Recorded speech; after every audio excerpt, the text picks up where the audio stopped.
We are back. Back again. We're back again. So, welcome back. If this is your first time listening to this show, this is a creepy episode, so just be prepared. I am Randall, also known as the Whiskey Shaman, and this is the Whiskey Shaman podcast.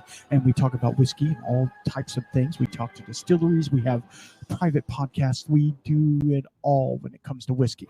So if you're into that, stay tuned because it's fixing to get real.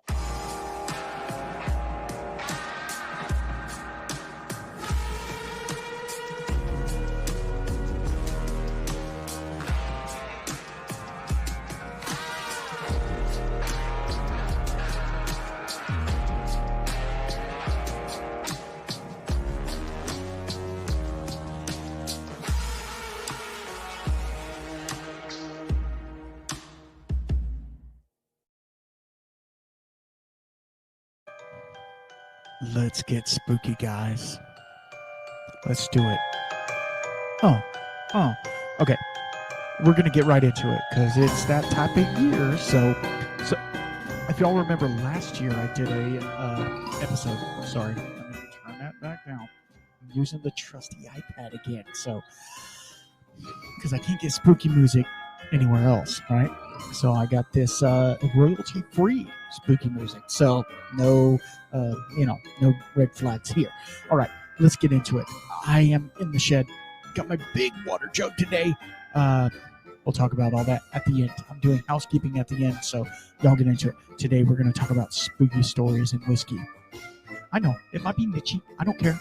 And for those of you at home watching this on the Patreon, of course, and if you're not on the Patreon, why not? Get on there. You'll notice that I am in my work uniform. Yes, we are still displaced from the house. Again, we're going to talk about that at the end, but you get to see me in my work regalia. So let's get into it. That still has to go down.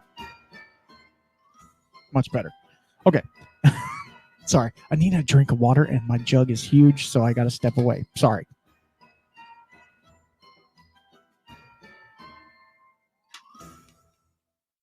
Some days I go through 2 of these. Yeah. It's a little over a gallon of water. All right. So today we are going to talk about some spooky stories. So I had lined up someone to come on, and their whole podcast is about spooky things and spirits, right? We couldn't make it work. Let's just say that. We couldn't make it work. So we're going to talk about some really esoteric-y, weird things, because if you remember the last podcast last year at Halloween, we talked about a couple distilleries. We talked about I was just getting into chemo and things like that, so might not have been the best episode. I'll just say it might not have been, but we're back, and I don't know if I'm going to make this a yearly thing because there's only so many whiskey spooky stories out there, right? So I feel like I'm too low. I'm going to turn myself up just a hair. Did that screw with anything? No, I don't think it did.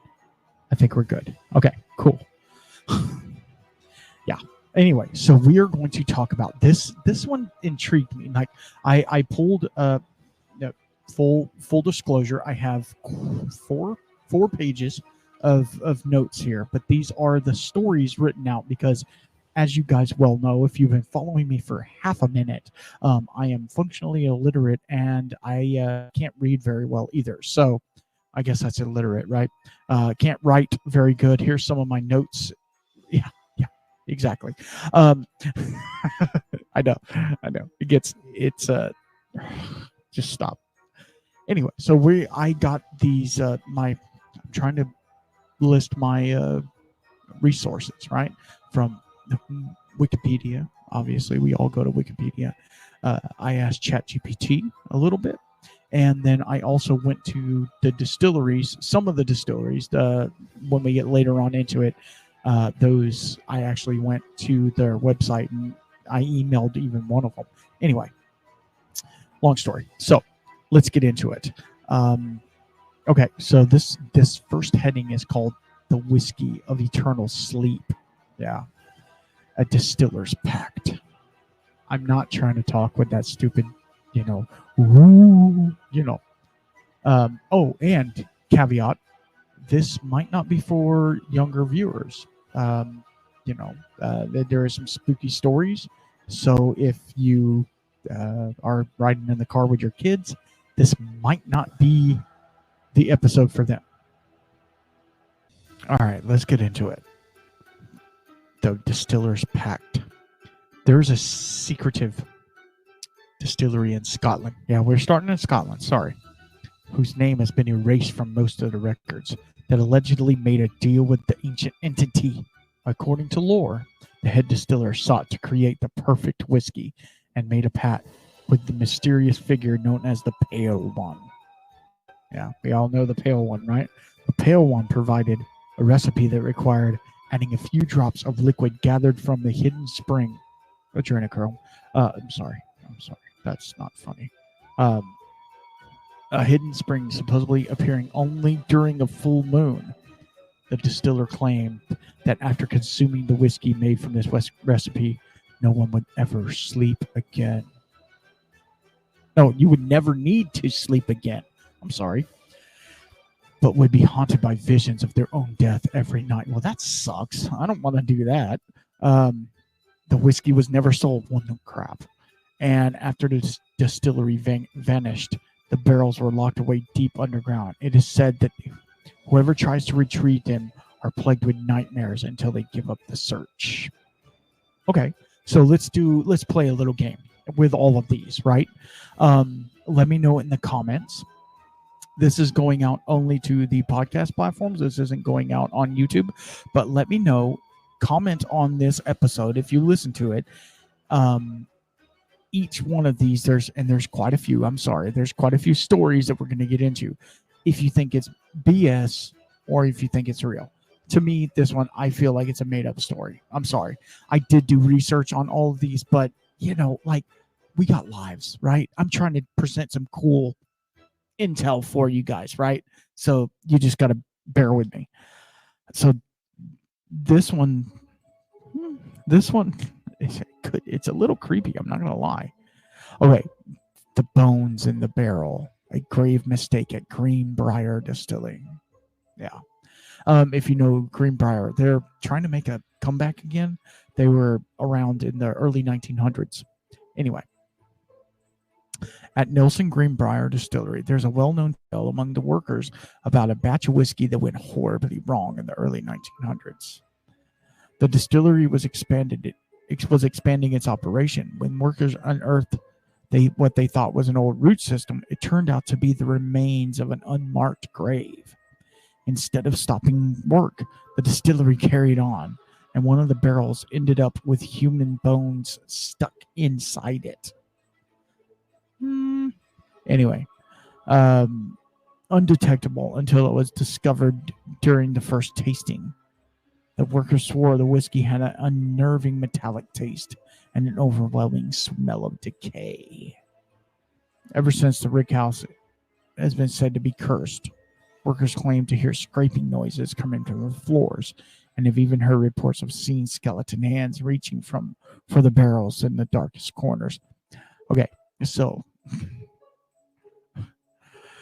man, we're going deep real fast, right? We're going real deep real fast. So there is spooky stuff going on at distilleries, right? We know this. This one I think is BS. That's my personal opinion. The first one I think is BS as well. They would not have. How did the bones get in the barrels? Like inside the barrels? I don't see it. Anyway, if you think I'm wrong, let me know. So I tried to find, remember last year, right? When I was talking about different distilleries, I tried to find different things to talk about. So it's I don't know if this will be an every year thing because we're gonna run out of creepy stuff. We really are. Anyway, all right, let's get on to the next one. Yeah, let's get on to the next one. We're 10 minutes in, so we don't need to talk about anybody else yet. Number 3, the Forgotten Barrels of Widow Jane. So Widow Jane in itself, if you know anything about them, they are from Brooklyn. Let me just read it. It's a lot easier. Widow Jane Distillery in Brooklyn, New York, is known for their artisanal bourbon. How they source most of their stuff, so whatever. But it's a secret past a series of cursed barrels.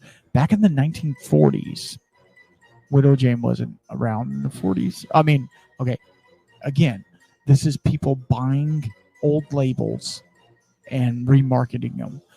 Widow Jane was a thing back in the day, and back in the 40s or whatever. But then they died. They went under, and then they became something else in like 2008 or whatever. So just take that for what it is. Back in 1940, during World War II, an underground bunker was used as a store site for their whiskey. So here's the deal. They weren't making whiskey in 1940 during the war. They were making ethanol for the vehicles. So I already know this is Buckus. Anyway, it's fine. However, as the war intensified, the site was forgotten, and the barrels aged in complete isolation for decades. The whiskey became imbued with a strange dark energy, and when the distillery rediscovered the bunker, the workers refused to bottle the whiskey. The barrels had developed a thick layer of black mold, and we'll get into that for sure. I hate my life sometimes. Anyway, and when they attempted to tap it, the room filled with sulfuric odor. So intense it knocked one worker unconscious.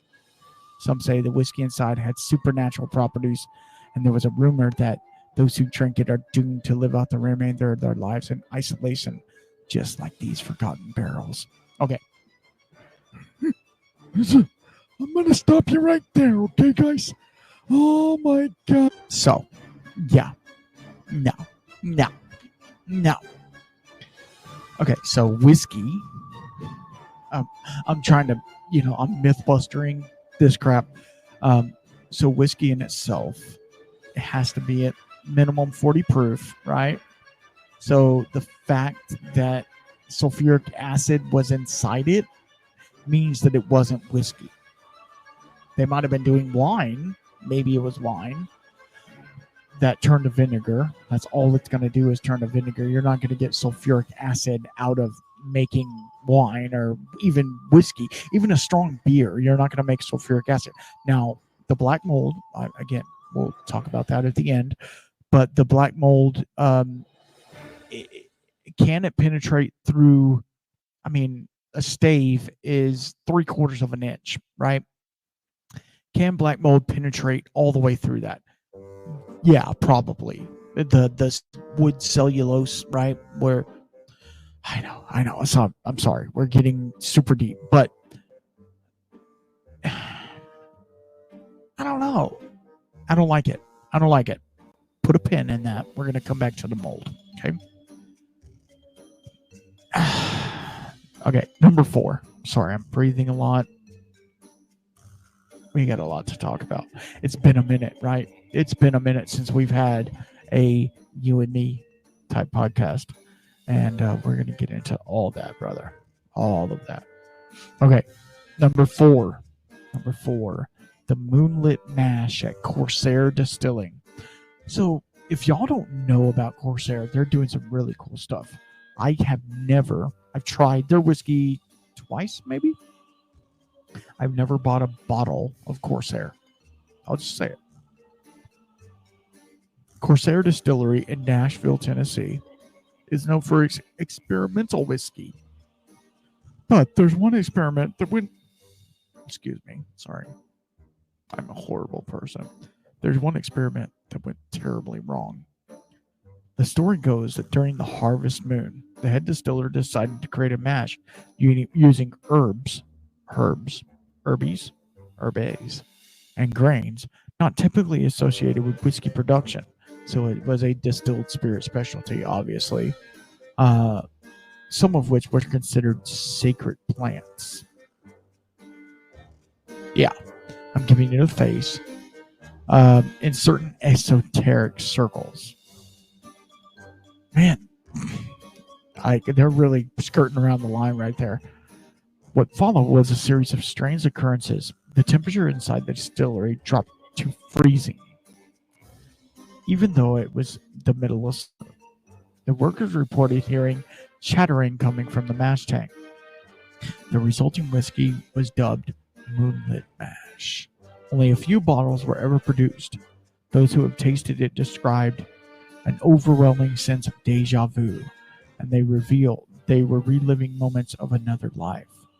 Some say that the whiskey is a portal, allowing drinkers to see their own past lives, and it is why the distillery refused to make it again. So they were putting peyote. They were putting peyote in dang whiskey. That's what they were doing. Oh, Lord. Holy crap. Corsair, what are y'all doing? Seriously. Peyote? I mean, something like that. Whatever. Yeah. I feel like all of these are very strange and very not real. I'm reading through them. Decide for yourself, right? I wanted to do something a little bit different, right? Like, we do the same podcasts, not the same. Like, obviously, we've had some great guests, right? But we do the same podcast over and over again. We're talking about this. We're talking about this. We're talking about this. This is fun. This is just fun. It's for funsies, as we say. Yeah. So we're just having a good time, right? That's all we're doing. Let's move on to Westland now. And then we're going to get into some Texas whiskeys. Yes, we are. I don't know if we talked about Westland in the past. Anyway, Westland is up in the Pacific Northwest. My buddy, oh my God, I forgot it. No, I didn't. My buddy Greg with Strange Sauna. He's up there in the Pacific Northwest. Baker Drinks. If you guys know Baker Drinks, follow them on Instagram. YouTube. Follow them on YouTube. They're doing some cool stuff. They are in the Pacific Northwest up there. You have Westland and Westward up there, as well as a couple others. I don't want to say too much more. Okay, so the Whispering Casks, multiple of Westland. Westland Distillery in Seattle, okay, Washington, has an eerie tale about a set of casks that's said to are whispered to anyone who gets too close. The casks were a limited release of a peated whiskey made from trees felled in an ancient forest that locals believed to be enchanted. The distillery acquired the wood without knowing its history. Soon after, the workers began to hear faint murmurs whenever they passed by the casks. Some say that they hear their names being called, while others reported having casks telling them to move closer. One distiller, known for being a skeptic of paranormal, spent a night in the rick house to disprove the legend. And in the morning, he was found unconscious, with no memory of what happened, and his pants pulled down. No, that's a totally different story. Anyway, he had no memory of what had happened. The batch of whiskey for those casks is considered one of the most intensely smoky and otherworldly spirits ever made. Okay, I'm going to tell you right now, if you can hear me, can you hear me? Danny, can you hear me? If you can hear me out there in the ether, right? I need a sample, just 2 ounces of this said spooky whiskey. If you have it, let me know. I will pay dearly for it. I have no money right now. I'm sorry. I have feet pics. You want feet pics? I can give you feet pics of my corns. And anyway, it's fine. I'd like to try that. Yeah, no, I'd like to try that. Okay, so this is a Texas distillery, but I think, man, I think we talked about this one. I'm going to say it again. It's been a year.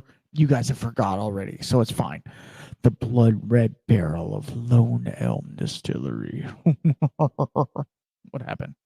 My music died. Why did my music die? What is going on? Play. I don't know. I guess it's playing. Can you hear it? Hopefully you can hear it. I like to have music. I'm sorry. In the background, while we're going. Lone Elm Distillery in Texas has an unsettled legend tied to its barrel that turned blood red overnight. The story goes that the barrel was made from wood harvested from an ancient twisted tree that had stood the same spot for over 200 years. Local legend held that the tree had been on the site of a brutal murder, and the earth beneath it was stained in blood. After the whiskey was placed in the barrel to age, the distillery noticed a stained red streaking appearing on the wood. The whiskey inside developed an unusual color, a deep crimson hue that resembled blood. Even more unsettling, anyone who drank it claimed, "Oh God, there better be a page 2 to see." Okay, there is. Whew. I was a little scared. They began to see visions of shadowy figures standing by a twisted tree. The distillery decided to seal the barrel away, but it said that it still bleeds on certain nights, and cursed whiskey remains untouched. Okay, I'm not saying that's not real, because as a Texas boy, we all know that we're not superstitious at all because we got Jesus on our side. But at the same time, we're like, what the heck? Right? I'd like to try that whiskey. Just saying. Lone Elm, I'm talking to you. All right. Let's get serious, right? Let's get serious for a second. We're going to talk about the Phantom Master Distiller of Heaven Hill. Okay, so Heaven Hill's Bardstown facility has its own ghost stories. Okay, in early 1900s, put a pin. I'm coming back. Okay. Yeah, before the massive Heaven Hill fire in 1996. I'm sorry. There was an old man known as Old Joe, a master distiller who was obsessed with his craft. What craft was that? And it said after his death, the workers started seeing his ghost walk around the grounds, especially near the still. Some claimed to see him holding a lantern late at night and adjusting the valves and temperatures. His relentless spirit seemed determined to keep making whiskey. And people believe that's why some barrels from the distillery have a strange, almost ethereal quality, as if Old Joe himself is still working to perfect their bourbon beyond the grave. Okay. Do I get into it? Check yes or no. We're going to get into it. I'm sorry. I have to. This is my okay, so this is the shamanesque, right? We're going to shamanate. Is that the right? I don't know if that's the right word. It's like pollinate, but anyway. Okay. When you are doing whiskey things and you're distilling, like we talked about last episode, we talked about alchemy, right? And we talked about the ways to make whiskey. You're distilling it, you're turning it one thing into something else. We talked about the Sorcerer's Stone, right? People were trying to find the Sorcerer's Stone, turn lead to gold, right? Like that's pretty amazing. I'm not saying that 99.9%, maybe 99.8, percent of the people out there are doing the right thing.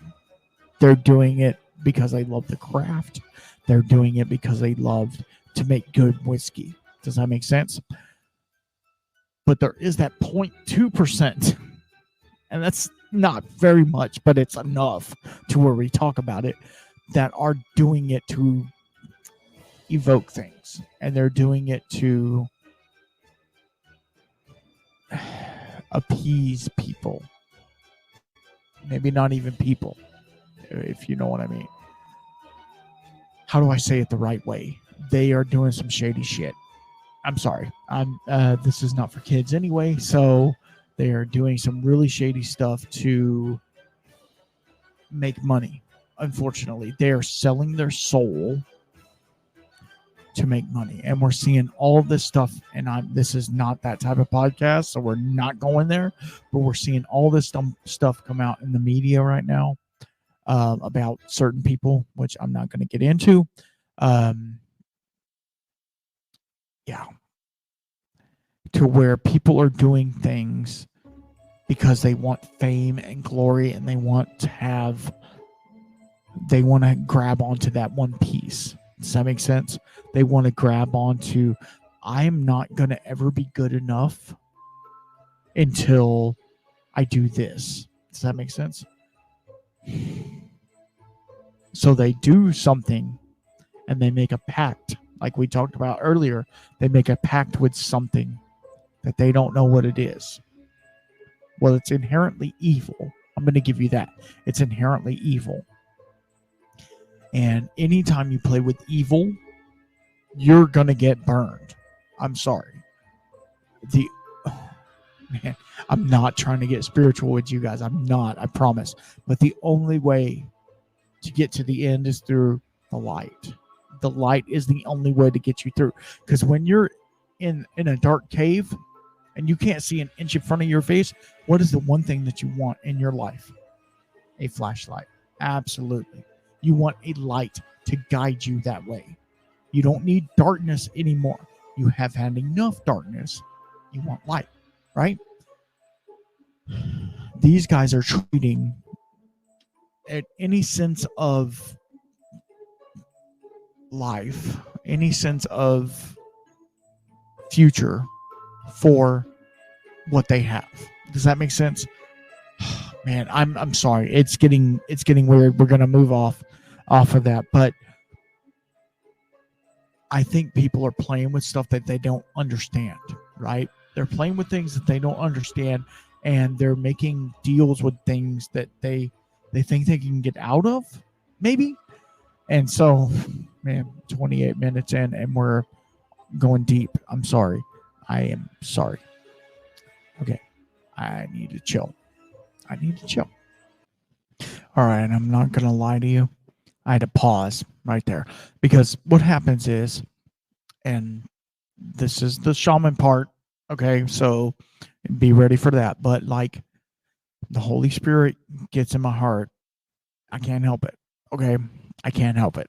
But we're moving on. We're going to get through these. I got 2 more pages of spooky stories. Can we make it to an hour? If we don't, we don't. It's fine. I'm not trying to make an hour podcast all the time. It's fine. It can be shorter. It can be longer. It doesn't matter. We already talked about the mummified cat.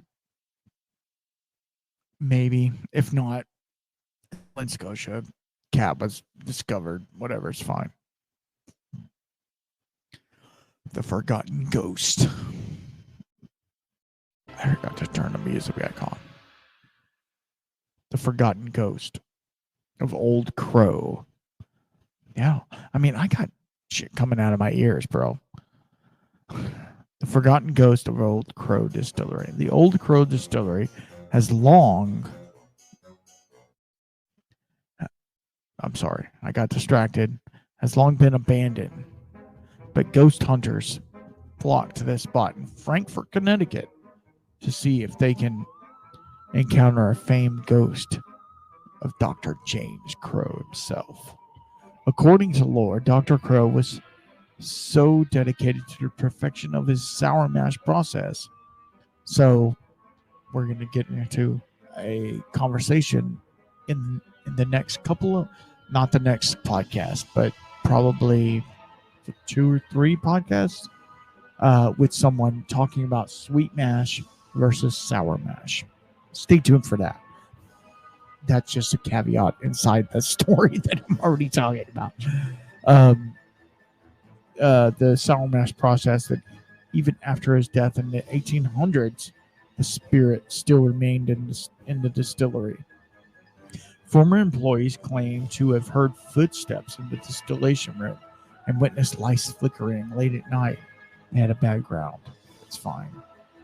There's even an account of a night watchman quitting on the spot after allegedly seeing Dr. Crow's ghostly figure leaning over a barrel and tasting the whiskey.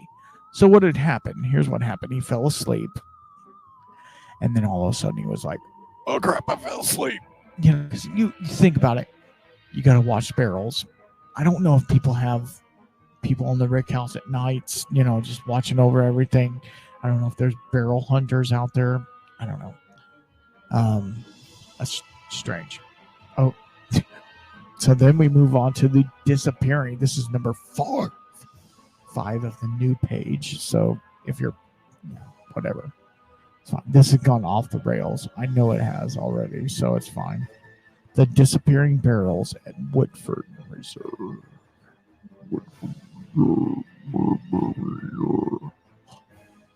This is going to have two listens. I guarantee you. I guarantee there's nobody listening to this shit. This will be the highest one. Me just rambling on. Okay. Patreon. I love you. Okay. Let's talk about that for a second. Patreon.com/thewhiskeyshaman. If you want to learn more about all the things that Patreon are doing, I just did. It was an impromptu. I'm not going to lie. A couple of guys from the Patreon and I went on a live stream and we tasted some whiskey. Okay. That's not how it's supposed to be. It's supposed to be everybody. We're having fun. We're a family, right? But families are dysfunctional, right? So you want to be in my dysfunctional family? If you do, go to patreon.com/whiskey-shaman. Sign up today. You can sign up for as little as $1 a month. $1. You have more than that in your damn couch right now. I guarantee you do. Quit being a free feed loser and come over to Patreon. All right. Back to the story. You like that, don't you? Yeah, that was good. Woodford Reserve Distillery is renowned for the high-end bourbon. It sucks. The Woodford, I think it's back here somewhere. No, it's over. I see it. So I changed the outlook back here.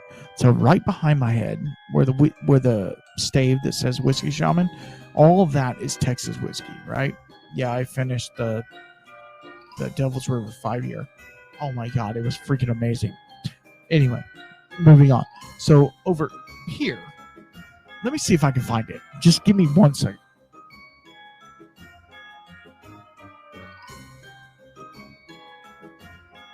It's behind the Jack Daniels. That's right there.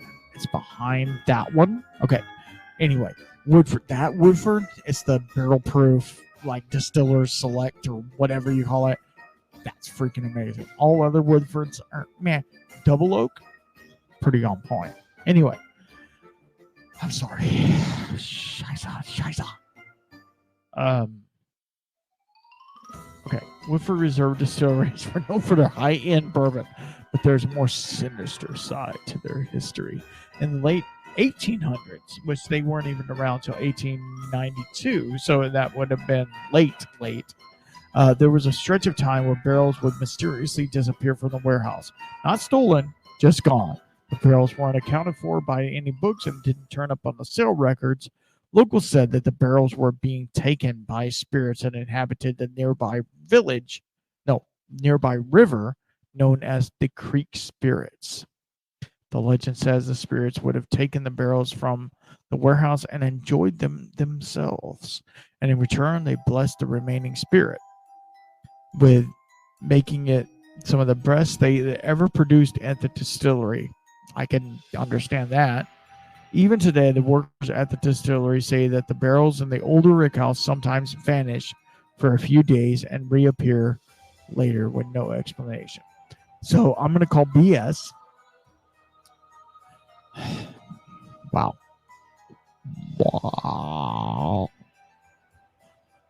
I'm sorry. We're moving on. I'm not going to get into that. The Witch of Maker's Mark. Maker's Mark has one of the most iconic brands known to bourbon since the 1950s. But it's become a household name. And there's a strange tale surrounding its original distilling property. The story goes that a local witch named Mary Hayden, Haydon, cursed the land after the family was wronged by one of the distillery's founders, the Samuels. Workers claimed that for years after, the barrels would inexplicably break and batches would spill in ways that couldn't be explained scientifically. Some even reported seeing Mary's figure walking in the edge of the property, watching with her fiery red eyes.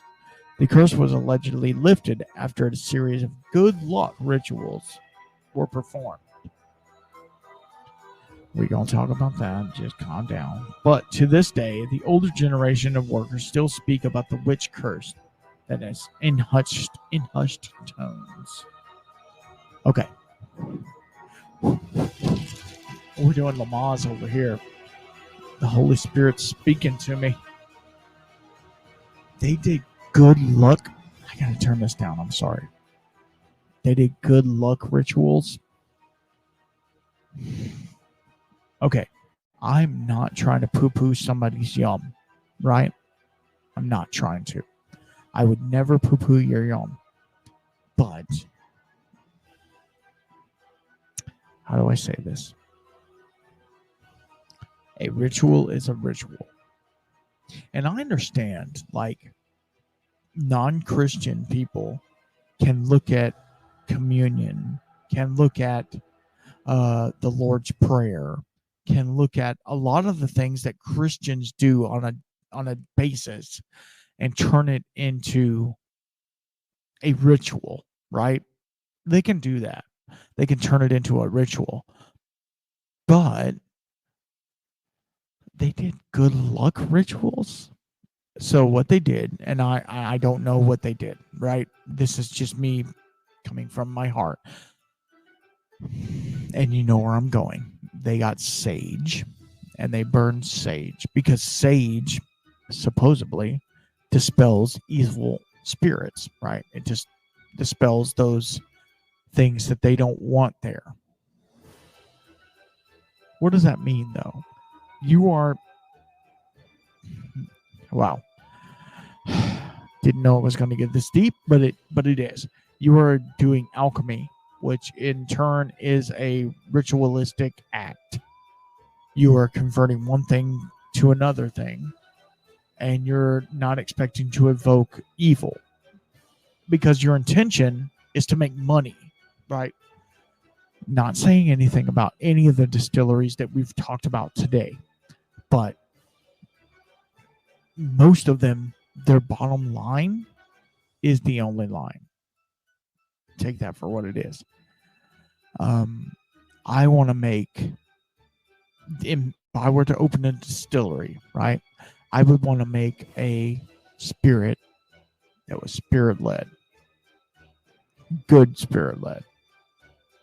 Right? And I feel like these guys start off with the best of intentions, and then it turns into a money grab. I mean, look at, just go through history and look at the money grab, especially with the bigger distilleries, obviously. Now we're going to get into Texas, right? But look at it through the years, right? And you're going to see the difference. I don't know. I feel like, I'm not saying they're doing shady stuff. I don't know. You know, the last time we talked face to face, we were talking about Jimmy Russell and all of his amazing accomplishments that he's had in the 70 years that he's been distilling or been in the distilling community. I mean, you have to understand that, like, do I think Jimmy is a Satanist? Absolutely not. Do I feel like, I don't know, he might be.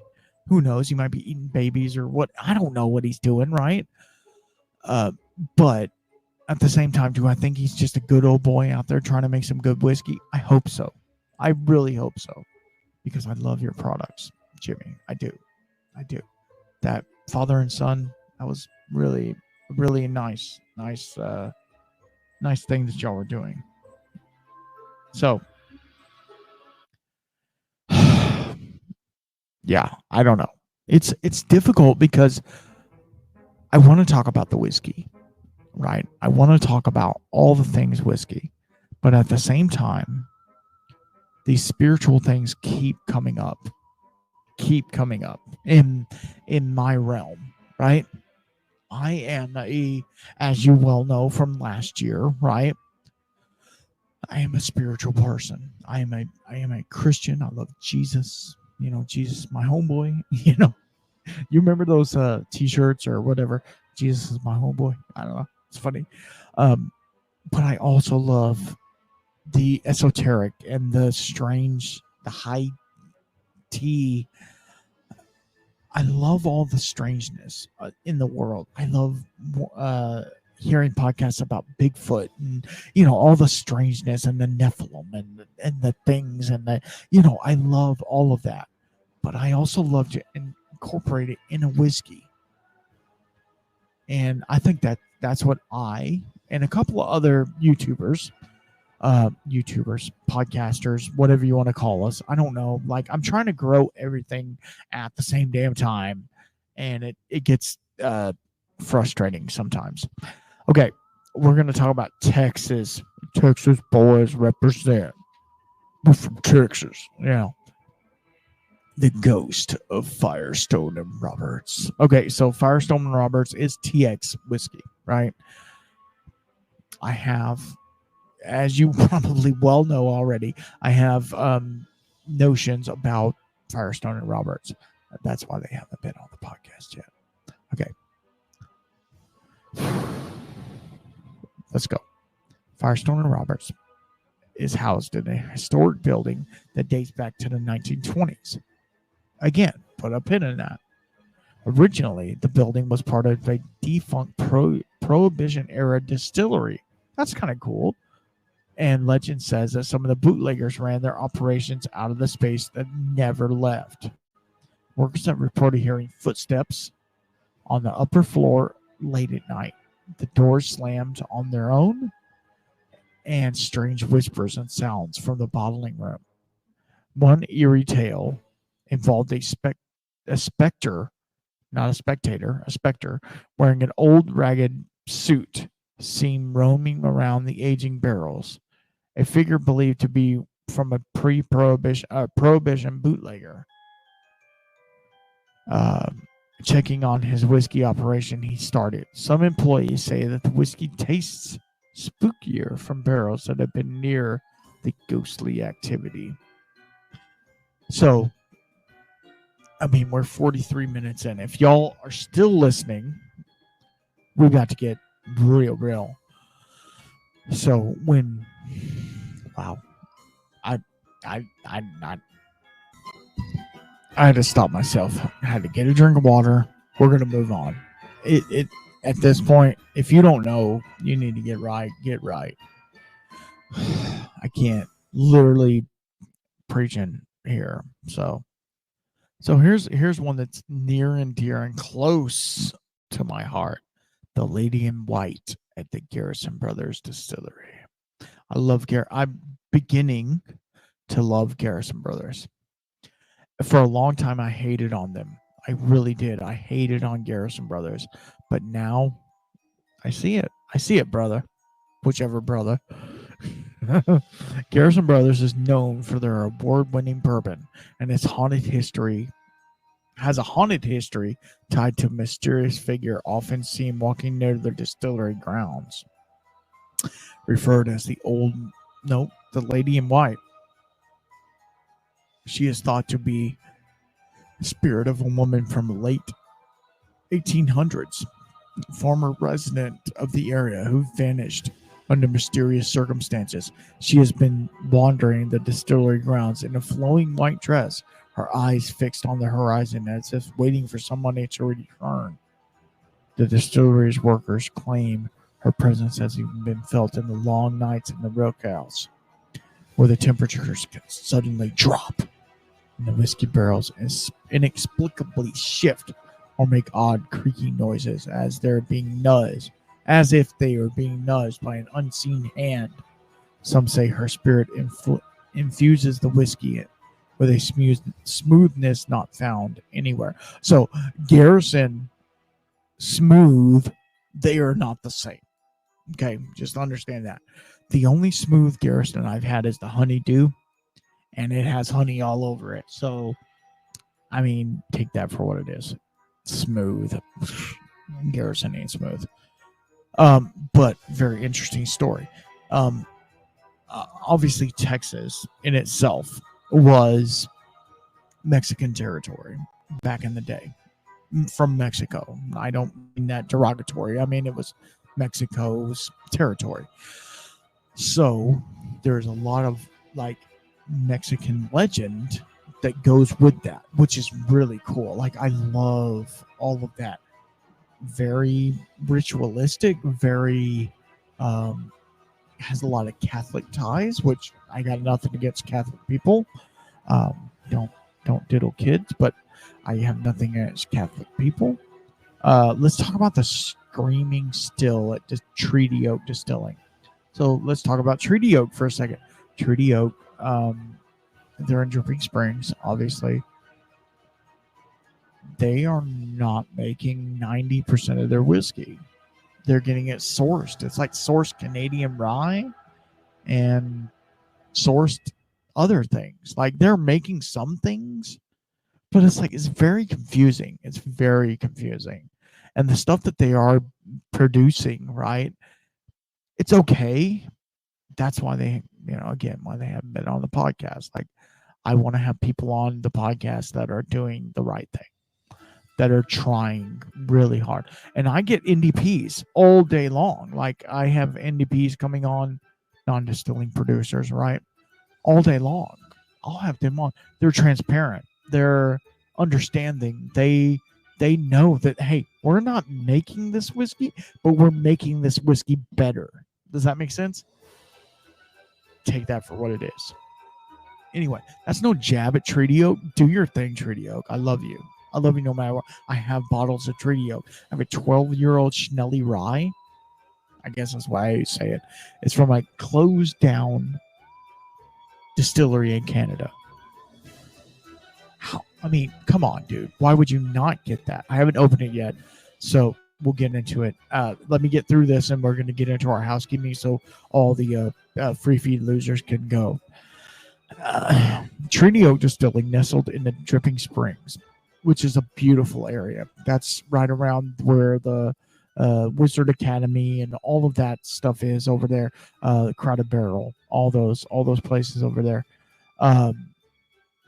Has a chilling tale about a screaming still. During its construction of the distillery, there was an accident involving one of the original copper pot stills. According to the legend, a worker tragically lost his life. That's not funny or anything. After getting trapped inside the still. Anyway. And from that day forward, the strange noise had been heard during distillation. I'm not going to read the rest of this. I'm sorry. I'm not going to read the rest of that. If that is true, if what they are saying is true, and there was a dude left in the still, and they didn't tear that still down and get it out of there, that's messed up. That is, like, so messed up. I'm not going to read the rest of that. I'm sorry. I got respect for Treaty Oak, barely. They're doing cool things with blending and stuff like that. But that's fine. Well, yeah, I don't like that. I don't like that, so I'm not going to talk about it. And that's the other thing about this podcast. If this is the first podcast you've listened to of mine, I'm sorry. I'm sorry. I don't want to talk about things that I don't want to talk about, and I'm not going to. And that might be the first, if not the second time that I'm just like, no, we're not going to talk about that.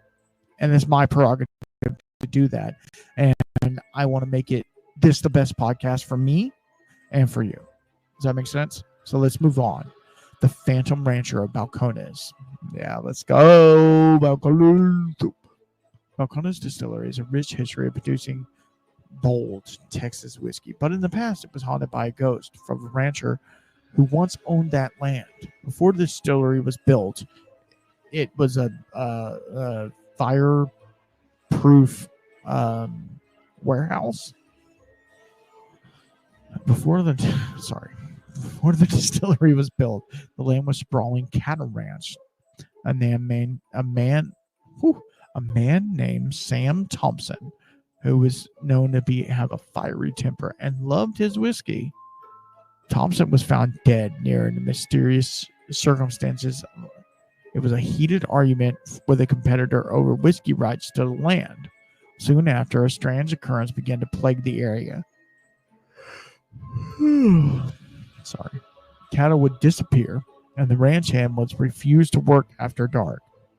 When the occurrence began, when Balcones Distillery was built, many believed that Thompson's restless spirit remained on the land. And to this day, the employees have reported seeing a shadowy figure in a cowboy boots and a hat walking the grounds at night, especially near the rick house. Some may say the barrels were touched by his presence have the distinct and robust fiery flavor, just like the man himself. I don't know. I didn't ask Emma.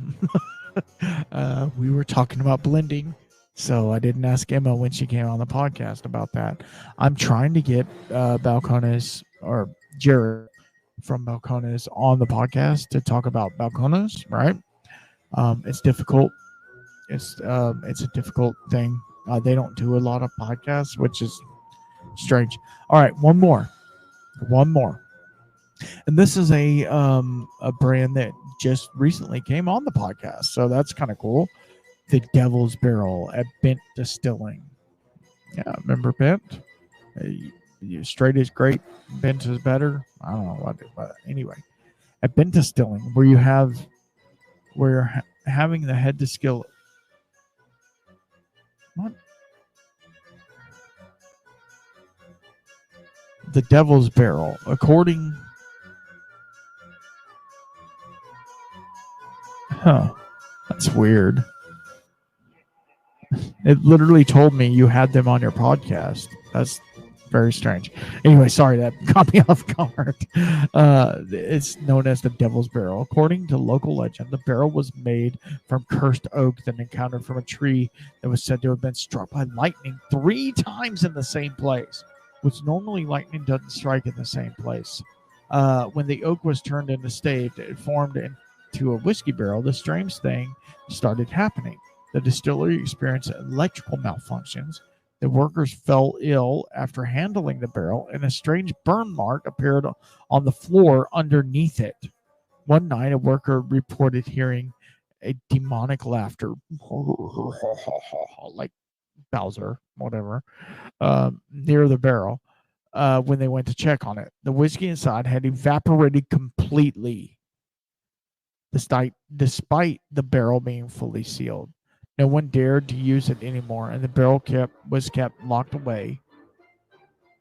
Though some say the whiskey aged and gave itself an unnatural heat when it was consumed. Is done. Oh my gosh, dude. So I don't remember when we talked to Riley. He didn't tell me anything about that. So I don't know if that's true or false, but like I said in the beginning, let me know what you guys think, because some of these are creepy, some of these are weird, some of these are just wrong. I don't know. What do y'all think? Let me know what you think. Anyway, let's move on. let's move on. So that's all the spooky stories. I'm not going to tell any more spooky stories besides mold infestation. Right. So I don't know if y'all remember. I don't know. It was the live I did with Dylan and Psych Man. If you listen to that, great. If not, I understand. We had mold in our house. So it has been a arduous task. And I'm going to tell you that again. It's been a arduous task. Gosh, where do I start? I'm not going to start. It's fine. Mold is known to bring on cancer. So yay me. So this might have been happening for a year or more or whatever. So what we had to do, we had to rip the air conditioner out. There's $17,000. Yeah. Insurance won't pay for it because they said they only pay for active water damage. So there's that. And then we had to rip up the wood floor, which had a bunch of mold under it. And the wood floor guys are here actively right now, putting the final touches. It was a little too light. They darkened it up a little bit. Great guys to work with. If you need a referral in the Central Texas area, let me know. So yeah, we're waiting for the AC guy to come back to put the AC in. And we have busted our butt trying to clean this house. Not just clean, disinfect. Not just disinfect, mold remediate this entire house. We worked the weekend, Saturday and Sunday. My daughter's room is the upstairs bedroom, right? And it's big. It's probably 350 square feet by itself. I had to vacuum the floor with a HEPA vacuum 3 times. Walls, ceiling, floor, 3 times. You know, I mean, when you have kids, and those of you who have kids, you'll understand this. That kids are messy, and they don't care. They just do what they want, right? I love my daughter with all my heart. I do anything in the world for her. You all know what I'm trying to say. She's a pig. Anyway, so we cleaned it, and it is so clean right now. So here's the issue I'm having today, as of this recording. I'm trying to get all my whiskey in the whiskey room boxed up and taken out, cleaned off, wiped down, taken off so that we can spray that room. My wife wants to finish it. As I don't know if y'all saw the videos or the I did a podcast in there. It's sheetrock halfway up the wall, not the ceiling, right? And it's not tape floated, painted, nothing. There's no cabinet. There's no nothing in there. She wants to finish it. Here's the other deal. And this is man-to-man talk. And we're talking. And if y'all need to go, I understand. So work's been slow. I have work, but work's been slow. So that sucks when you have to pay tens of thousands of dollars on repairs that you don't have because you're still reeling from last year's debacle. If you don't know, listen to the spooky story of last year. So you're still reeling from that. You're getting back to work. You're doing the things, but it's just not there yet, right? And you understand, and that's fine. But now you've vanquished what little savings you had, and you have the insurance is only paying X. And so you're stressed, right? You're stressed out. So mold is dying in our house, and we are spraying, and we are doing the things, and we are doing all the protocols that everybody has asked us to do, and all of the siding on the outside of the house that we have is from an old barn in Ohio. It hasn't been sealed, and it's like some weird wood that is very absorbent of water, which is not the greatest for outside siding, right? Because it's going to absorb water, and then that water is going to go into your house. So we have a struggle there. So phase 1, move back in that house. We've been out of the house for 2.5 weeks. Yeah. Which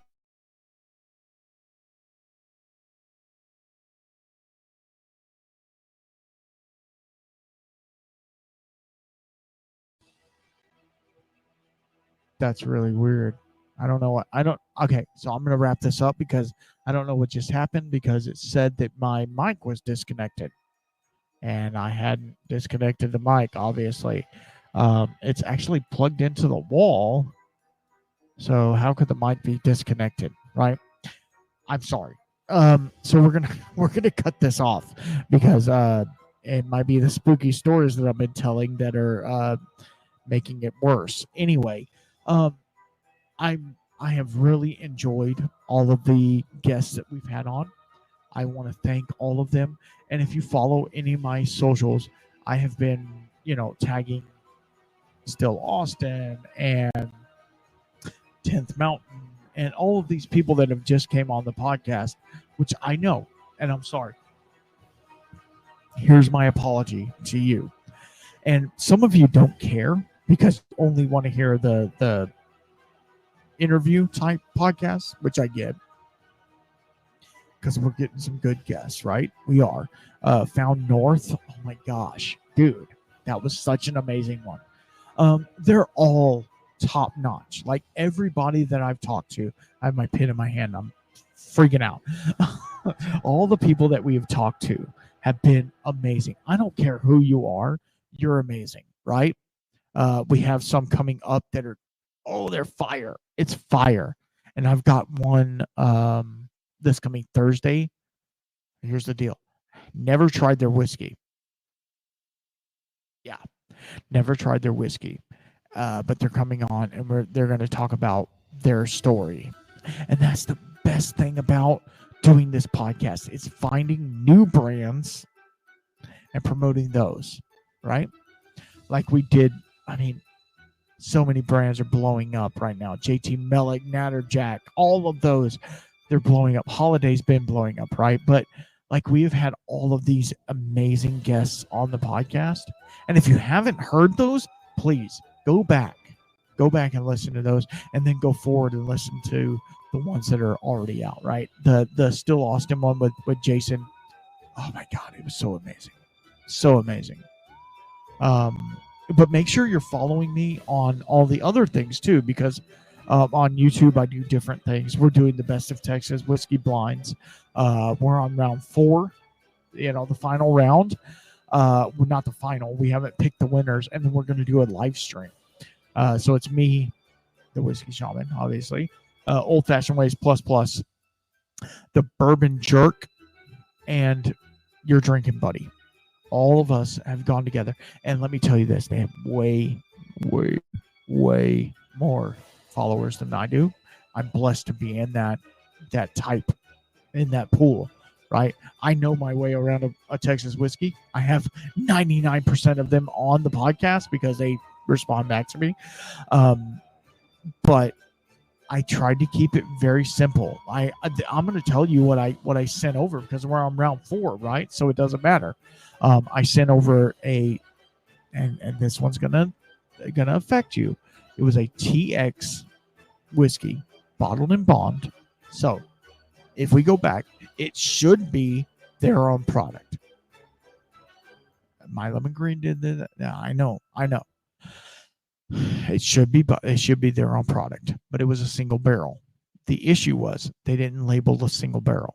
They didn't say it was barrel 2246 or whatever, They didn't have that. So take that for what it is.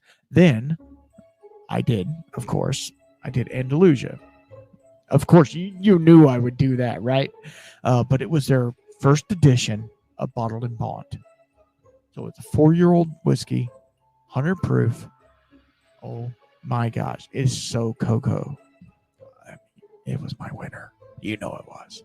I picked it out. I knew it. I could taste the cocoa on it, and I knew it was mine. And then I did Still Austin, cask strength bourbon, the Nancy Fraley pick of 2023. I know I'm bougie. Get over it. It gets worse. Ready? Then the last one, you're thinking, what can be last, right? So there was 4 whiskeys, obviously. The last one was Iron Root Republic Harbinger single barrel. Yeah. For Total Wine or whatever. Really good. it is different than the blend, the blend Harbinger. It is different, but it's not that much different, right? Super solid, super great. I don't think anybody picked it, even me. That kind of hurts my heart because I love Iron Root with a passion. So far, as of this recording, I have picked Andalusia. I picked Balcones Brimstone. So, if you know anything about Balcones, and this is going off on a tangent, but that's fine. If you know anything about Balcones Brimstone, it is super smoky, smoked scrub oak type weird whiskey, right? But it was so good, right? And so then the third one, I picked my Nancy pick of the Still Austin. And then the fourth one, I think I picked, I don't remember. Don't hold me to it, but I think I picked Balcones single malt. Just the basic single malt. I don't remember for sure, but everybody else is picking a lot of different, they're picking different ones. Bourbon Jerk picked Eleanor from Crowded Barrel. Then yeah, I mean it's really cool. So go check it out on YouTube. Check out all of them because we're all doing the same blind at the same time. So it's really cool to go back and be like, hey, what did your drinking buddy say about blind 3? We're all doing the same blinds because we had them randomized and then put it in a calculator, and our wives poured them for us. So we were able to do the same whiskeys at the same time. It's pretty cool. So we when this comes out is when those blinds will come out. Round 4 will come out, and then we will do the live stream. So anyway, look out for that. That was super fun. It was super fun, and I can't wait to do it. And I heard, and okay, put a pin in this, but I heard from 2 of the 4, so that's half, that whoever was the winner chicken dinner, we were going to do a barrel pick of that distillery. So I'm going to tell you right now, it's probably going to be Still Austin, because the last round 3, there was 3 Still Austins in the lineup. There was. So be prepared for that. I would love to do a Still Austin pick. Like, oh my God, like whatever, bro. Like amazing. That would be so amazing to have my little moniker on it. Even if it said Whiskey Shaman, like that, so small on it, just to know that I had a barrel that like I picked with a group of friends, obviously. I would love for y'all to get in on that too, but that's in the future, right? So thank y'all very much for hanging out with me. I know it's been a minute. I'm sorry. Life, all this crap has been getting in the way. It's stressful, bro. This isn't helping my recovery for sure. It's stressful, but we're going to get through it. And next thing you know, it's going to be cool. I'm going to be in the shed without the AC blowing on me. It's 90 something degrees today in the middle of October. Like, what are we doing? Jesus, come on with it. You know what I mean? Like, what are we doing at this point? So, all right, y'all be good. Be safe. I love you all. Thank you so much for the support. Thank you so much to my sponsors. And I meant to do this earlier. There it is right there. The Infinity Barrel. Get you some. badmotivatorbarrels.com. Use my link down below. NC Smith Whiskey and Mixology. Please go follow them, like them, subscribe to everything that they're doing, because they're doing amazing things, and they support this fledgling podcast, and I appreciate it so much. And thank you so much to my Patreon supporters who love me through this. And we're gonna get through it, bro. We're gonna get through it, and it's gonna be fine. And we're all gonna sit back one day and have a glass of whiskey and be like, "Whoa, that was hard."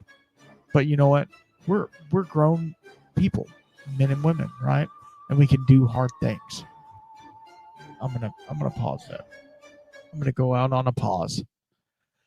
I love you guys, right? I really do. And those of y'all who stuck along this far into the podcast, know that you are the true OGs of this podcast, and you're the ones that keep it going. So please follow, like, subscribe, share this with a friend. Please give a review. If you haven't reviewed this podcast already, I'm not talking to the 5 or 6 of you who have. I'm talking to everybody else. I know I have followers on Spotify. You haven't reviewed this podcast. Okay. Please review this podcast and give it a 5-star review so that it can get to more people. If that's the only thing you do, if you can't support monetarily, I get it. I get it. Times are tough right now. We're in a bad economy right now. I feel it. Obviously, I feel it. We are in a bad economy right now. And if you cannot support monetarily, I get it. But a 5-star review on Spotify and Apple, that means the world to me. Follow my YouTube. I'm trying to gain followers on there. I'm doing different content on there. Please go follow that. Please help me out with that. That's shameless plugs over. I love you all. And until next time, keep your spirits up. Peace out. Love y'all.